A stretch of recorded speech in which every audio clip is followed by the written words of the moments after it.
Get out of here!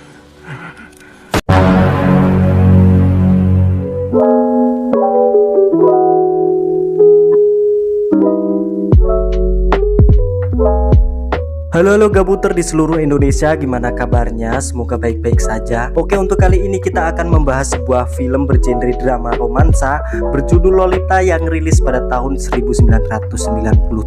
Oke, tidak usah terlalu banyak basa-basi, langsung saja check this in.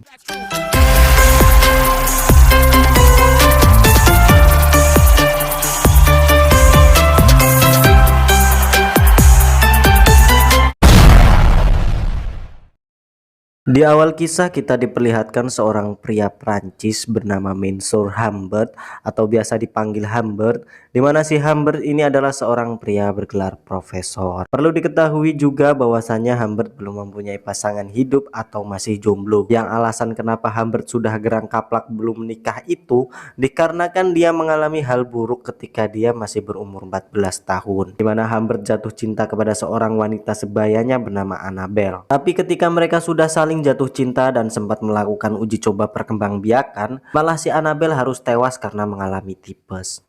Dan sekarang Humbert akan pindah ke Amerika untuk mengajar di sebuah universitas, dan untuk tempat tinggalnya Humbert akan tinggal di rumah pamannya. Tetapi naas saat sampai di alamat pamannya, ternyata rumah sang paman sudah hangus dilahap si jago merah, dan itu membuat Humbert bingung akan tinggal di mana. Tetapi ada seorang teman dari istri sang paman bernama Charlotte Hayes yang adalah seorang janda menawarkan rumahnya untuk disewa oleh Humbert. Ketika Humbert melihat rumah Nyonya Hayes yang berantakan, hampir saja ia memutuskan untuk tidak jadi menyewanya. Tetapi karena Nyonya Hayes meyakinkan Humbert dan memperlihatkan halaman belakangnya, di situ Humbert dibuat melongo melihat seorang gadis belia yang sedang bermain basah-basahan tanpa memperdulikan pakaian dalamnya yang nyeplak. Wow! Dan gadis itu bernama Dolores Hayes, biasa dipanggil Lolita atau Lola atau Dolly, yang dimana Lolita ini adalah anak satu-satunya dari Nyonya Hayes. Karena tertarik melihat Lolita, Humbert pun memutuskan untuk tinggal di kediaman Nyonya Hayes. How much did you say the room was? Setiap hari Humbert kerjaannya hanya mengamati tingkah Lolita yang semakin hari semakin membuat libido Humbert naik. Dan Humbert menuliskan semua unek-uneknya pada sebuah buku catatan hariannya. To recognize the little deadly demon among the others. Di suatu ketika Lolita masuk ke ruangan Humbert dengan tingkah kekanak-kanakannya dan sengaja duduk di pangkuan Humbert yang membuat Johnny Humbert jadi tegang. Pimple on my chin.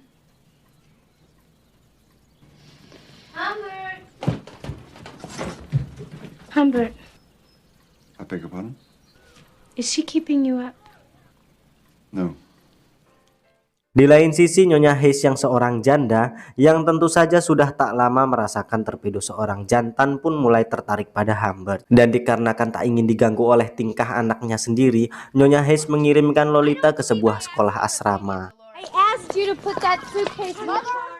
Dan di momen ini pula Johnny Humbert dibikin tegang untuk kesekian kalinya, di mana saat Lolita akan berangkat dia keluar dari mobil dengan berlari, dan ya, Lolita langsung menggamblok pada Humbert, di mana posisi serabi lempit milik Lolita tak berada jauh dari si Johnny Humbert. Dan itu pasti sangat-sangatlah menentangkan. Dan tak lupa Lolita menyeruput cungur Humbert untuk salam perpisahan.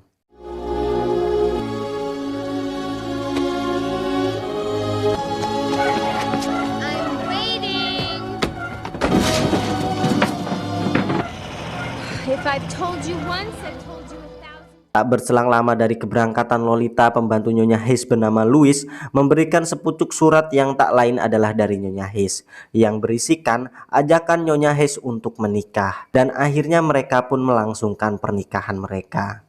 Tetapi selama 6 minggu usia pernikahan mereka, Humbert tak pernah sekalipun melakukan pengencrotan dengan Nyonya Hayes dan hanya memberikan obat tidur saat malam hari. Karena memang dari awal niat Humbert menikahi Nyonya Hayes itu dikarenakan ingin tetap bersama-sama dengan Lolita. The last day. Home. Tapi suatu ketika saat Humbert sampai di rumah sepulang dari bekerja, Humbert dikagetkan dengan Nyonya Hayes yang sudah berlinang air mata. Yang ternyata Nyonya Hayes sudah membaca semua isi buku catatan milik Humbert. Humbert yang kepalang bingung pun membujuk Nyonya Hayes dengan mengambilkannya sebuah minuman. Tapi saat sedang mengambil minumannya, ada telepon yang masuk dan mengatakan bahwa Nyonya Hayes telah tewas tertabrak mobil. I'm saying you've been killed, Charlotte.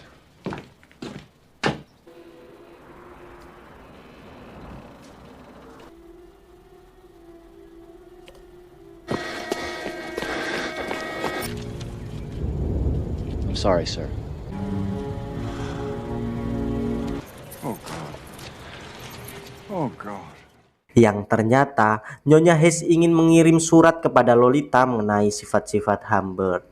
Humbert pun membakar semua surat-surat tersebut dan mulai menjemput Lolita di asrama.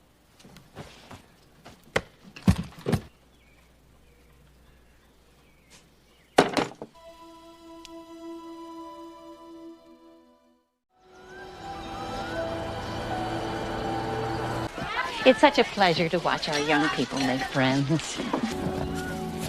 Hi, Dad. Di tengah perjalanan, Lolita dengan tidak kenal malu mengganti pakaiannya di dalam mobil yang pasti membuat Johnny Humbert jadi teng-tengan.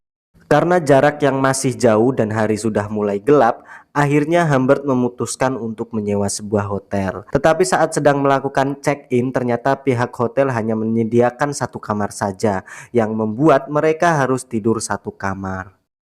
Tapi Humbert tak berniat buruk pada Lolita dan menyuruhnya agar cepat tidur, yang kemudian Humbert keluar untuk mencari udara segar. Tetapi Humbert dibuat gelisah ketika ada seorang pria yang lagi udut bertanya kepadanya tentang hubungan Humbert dan Lolita. Humbert yang tak nyaman pun hanya mengabaikan pria itu begitu saja dan masuk ke kamarnya lagi. Semua berjalan baik-baik saja tanpa adanya adegan pengecotan. Tapi berbeda saat pagi hari tiba, yang dimana menurut penelitian bahwa libido dan gairah pengecotan akan tinggi pada waktu pagi hari. Dan itu juga terjadi pada Humbert dan Lolita yang akhirnya melakukan pengecotan di pagi hari itu. Setelah melakukan perkembangbiakan, mereka pun melanjutkan perjalanannya. Tetapi saat di tengah perjalanan, Lolita menanyakan kabar tentang ibunya dan Humbert pun mengatakan apa yang terjadi sebenarnya, yang membuat Lolita menangis semalam suntuk di kamar hotel.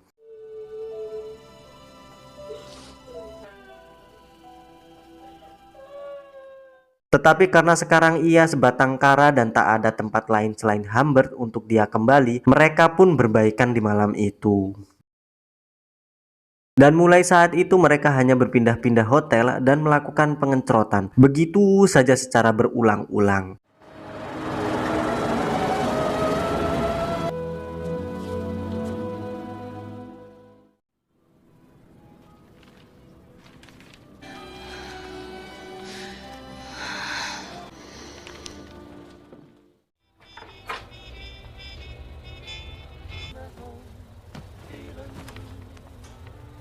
Tapi lama-lama semua menjadi monoton atau begitu-begitu saja, yang pada akhirnya Humbert menyekolahkan Lolita untuk menghilangkan kejenuhan dan kesedihannya. Tapi itu jelas menambah beban Humbert, dan itu dibuktikan ketika Lolita meminta uang saku lebih dan merayu Humbert dengan cara mengelus Johnny Humbert, dan pastinya Humbert tak bisa menolaknya. $2. Tapi lama-kelamaan Lolita semakin terbiasa untuk meminta uang kepada Humbert di setiap melakukan pengecotan. Dan Lolita juga mulai tak terkontrol ketika dia ketahuan tak masuk kelas dan entah kemana perginya. Humbert yang tak bisa kehilangan Lolita pun mulai ada rasa cemburu dan overprotective. Tetapi Lolita tak pernah mengatakan yang sejujurnya dan terkesan menutup-nutupi. Yang pada akhirnya karena kesal, Humbert menampar Lolita yang menyebabkan Lolita ngambek dan kabur memakai sepeda di tengah hujan deras.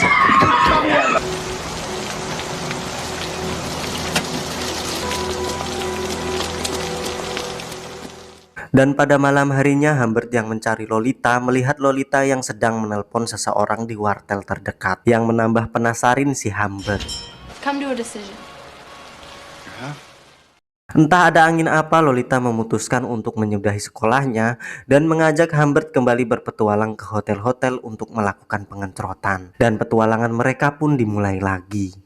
Tapi di tengah perjalanan Humbert merasa selalu dikuntit oleh seorang oknum di setiap perjalanannya. Yang oknum tersebut belum terkuak identitasnya di sini. There's a detective following us.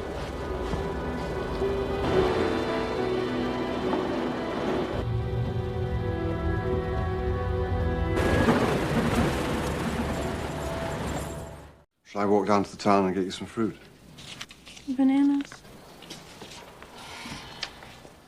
Dan rasa penasaran atas gelagat mencurigakan Lolita pun bertambah, dan itu dibuktikan saat sepulangnya Humbert dari minimarket yang melihat Lolita sudah berpenampilan acak kadul seperti habis diserang gangster. Emosi, kecewa, menyesal bercampur aduk dalam diri Humbert, tetapi lagi-lagi karena dia tak bisa kehilangan serabi lempit Lolita, Humbert pun hanya bisa mengenjot Lolita sambil menangis bertanya siapa yang sudah melakukannya. Tapi Lolita tak menjawab dan malah merasa enak-enak atas genjotan Humbert. Mereka pun melanjutkan perjalanannya, tapi pada malam harinya Lolita sakit yang mengharuskannya dirawat di rumah sakit terdekat. Tapi anehnya pihak rumah sakit tak memperbolehkan Humbert untuk menunggu Lolita dan menyuruh Humbert pulang dan menelpon pihak rumah sakit besok pagi. Pagi pun tiba dan Humbert menelpon pihak rumah sakit tersebut. Tapi ternyata Lolita sudah tak berada di rumah sakit tersebut dan pihak rumah sakit mengatakan bahwa paman Lolita sudah menjemputnya.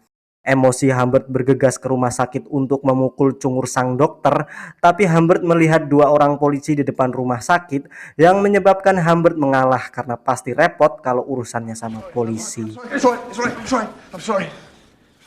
Humbert terus mencari Lolita sampai tak terasa sudah 3 tahun berlalu. Dan di sini kita bisa menarik kesimpulan bahwa kejadian-kejadian yang telah lewat bukanlah merupakan sebuah kebetulan semata, melainkan sebuah kejadian yang direncanakan dengan matang antara Lolita dan oknum yang belum diketahui. Mulai dari kejadian Lolita keluar dari sekolah, disusul kejadian di hotel, dan yang terakhir adalah kejadian di rumah sakit. Itu semua murni rencana mereka berdua. Dan setelah lama tak terdengar kabar, Humbert menerima sebuah surat yang tak lain adalah surat dari Lolita yang berisikan jika hidup Lolita sudah miskin dan dia meminta sejumlah uang pada Humbert untuk biaya persalinannya nanti. Yang ternyata Lolita tengah mengandung seekor bayi yang entah bayi siapa. Humbert yang sudah gemas ingin ngedor kepala lelaki itu pun bersiap-siap dan melatih tembakannya.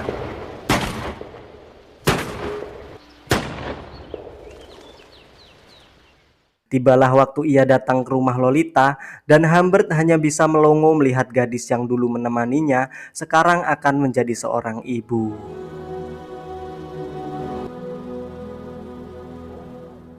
Dan Humbert juga tidak jadi ngedor kepala suami Lolita dikarenakan suami Lolita tersebut bukanlah pria yang diinginkannya. Bahkan dia tak kenal siapa suami Lolita. Humbert pun bertanya perihal kejadian di rumah sakit dan siapa sosok oknum di balik semua itu. Dan Lolita menjawab bahwa semua adalah rencananya dengan oknum bernama Claire Quilty atau pria pengudut yang Humbert temui di hotel di scene sebelumnya. Yang dimana si Claire merupakan usahawan yang bergerak pada bidang film Ikeh-Ikeh Cimory. Dan Lolita berbicara pada saat itu dia diminta menjadi bintang dalam film Ikeh-Ikeh Cimory tersebut. Tetapi karena adegannya keroyokan, jadi Lolita tak mau mengikutinya dan akhirnya dia diterlantarkan. Tetapi tetap saja dia sudah digenjot sama si Claire di hotel. Humbert pun sempat mengajak Lolita untuk ikut bersamanya sembari memberikan uang. Tapi Lolita tak mau mengikuti keinginan Humbert dan sempat mengatakan ia lebih suka ikut dengan si Claire.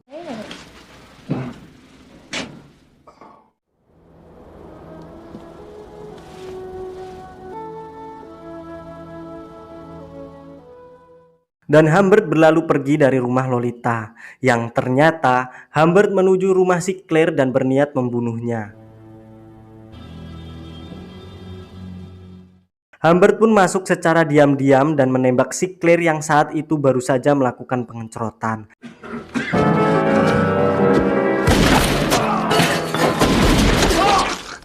You should not continue in this fashion, really. Get out of here! Dan di akhir cerita Humbert dipenjara atas perbuatannya. Dan Humbert meninggal di dalam penjara akibat serangan jantung di bulan November tahun 1950. Dan di tahun yang sama pula Lolita meninggal akibat melahirkan sebulan setelah Humbert meninggal. Dan film pun mamat, ending yang sangat mengencrotkan.